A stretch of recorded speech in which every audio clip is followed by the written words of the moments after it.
बुखारी मुस्लिम दोनों में हदीस है। अम्मा आयशा कहती हैं सलामुल्लाह अलैहा कि एक दिन नबी इस्लाम ने फातिमा को अपने करीब बुलाया, बल्कि वो तो बड़े वजदमेज अल्फाज हैं। हजरत आयशा कहती हैं फातिमा नबी को मिलने के लिए आई और अल्लाह की कसम उनकी चाल ढाल बिल्कुल नबी इस्लाम की तरह थी। नबी इस्लाम उनके इस्तकबाल के लिए खड़े हुए, माथे पे बोसा दिया और कहा मरहबा प्यारी बेटी, चादर भी बिछा देते थे। फिर बाप बेटी बैठ के आपस में सरगोशी करने लगे, बीवी दूर बैठी देख रही है।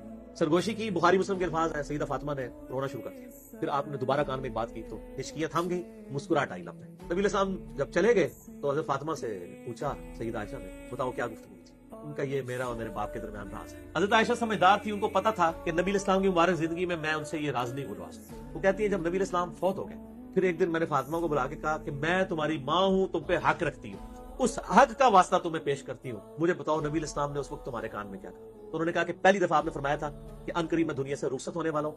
हर साल जिब्राइल इस्लाम मुझसे एक दफा दौरा कुरान करते थे, इस दफा 2 दफा किया। मुझे लगता है ये मेरी जिंदगी का आखिरी साल। इस पे मैं रो पड़ी।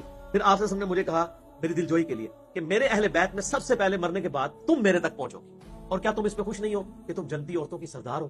तो इस पे मैं मुस्कुरा पड़ी।